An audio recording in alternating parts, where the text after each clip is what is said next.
महाशिवरात्रि की कथा। दोस्तों, पूरी रात आपको जगाए रखने के लिए ये कथा काफी जरूरी है। हम आज के इस वीडियो में इस कथा में बताएंगे कैसे बने कुबेर शिव के महानतम भक्त। कुबेर यक्षों के राजा थे। यक्ष बीच का जीवन होते हैं, वे ना यहाँ के जीवन में होते हैं और ना ही वो पूरी तरह से जीवन के बाद वाली स्थिति में होते हैं। कहानी कुछ इस तरह है कि रावण ने कुबेर को लंका से निकाल दिया और कुबेर को मुख्य भूमि की ओर पलायन करना पड़ा। अपना राज्य और प्रजा को खोने की निराशा में उन्होंने शिव की पूजा करनी शुरू की और वह एक शिव भक्त बन गए। शिव जी ने दया भाव दिखाते हुए उसे एक अन्य राज और संसार का सारा धन दे दिया। इस तरह कुबेर संसार के सबसे अमीर व्यक्ति बन गए। धन मतलब कुबेर, यह कुछ इस प्रकार देखा जाता है। कुबेर शिव जी का महान भक्त बन गए दोस्तों, परंतु जब भक्त को यह लगने लगा कि वह सबसे महान भक्त हैं, तो समझ जाएं कि वह सब खोने वाले हैं। कुबेर को लगने लगा कि वो तो शिव को इतना कुछ अर्पित करते हैं, तो वह एक महानतम भक्त हैं और बेशक शिव जी ने चढ़ावे में से विभूति के अलावा कभी कुछ नहीं छुआ।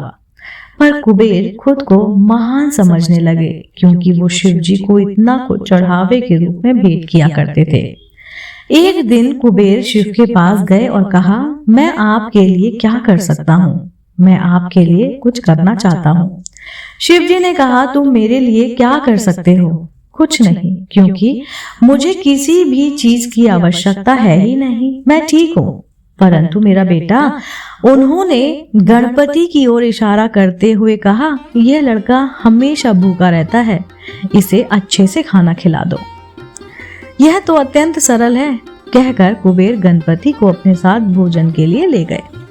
उन्होंने गणपति को खाना खिलाना शुरू किया और वो खाते गए और खाते ही गए।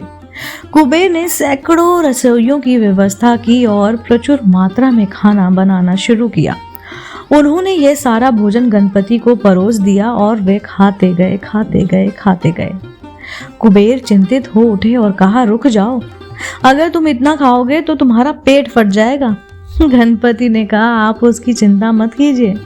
देखिए, मैंने एक सांप को एक कमर पेटी के रूप में बांध रखा है, तो आप मेरे पेट की चिंता बिल्कुल मत कीजिए। मुझे भूख लगी है, मुझे खाना खिलाइए। आप ही ने कहा था कि आप मेरी भूख मिटा सकते हैं।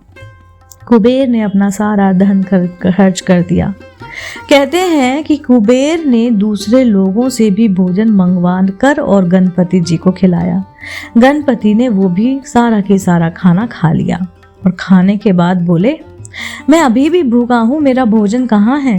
तब कुबेर को अपने विचार के छोटेपन का एहसास हुआ और उन्होंने शिव के सामने झुकते हुए कहा, मैं समझ गया, मेरा धन आपके सामने एक तिनके के समान है। जो आपने मुझे दिया है उसी का कुछ अंश आपको मैं वापस देकर मैंने खुद को एक महान भक्त समझने की गलती की। और इस क्षण के बाद उसके जीवन ने एक अलग ही दिशा ले ली। दोस्तों, उम्मीद करती हूँ महाशिवरात्रि के महापर्व पर आपको ये कुबेर जी की कहानी जरूर पसंद आई होगी। ऐसे ही धार्मिक पौराणिक कहानी कथाएं सुनने, जानने, देखने के लिए जुड़े रहिए आप अपने पसंदीदा YouTube चैनल से। मैं फिर से उपस्थित होती हूँ, तब तक के लिए नमस्कार।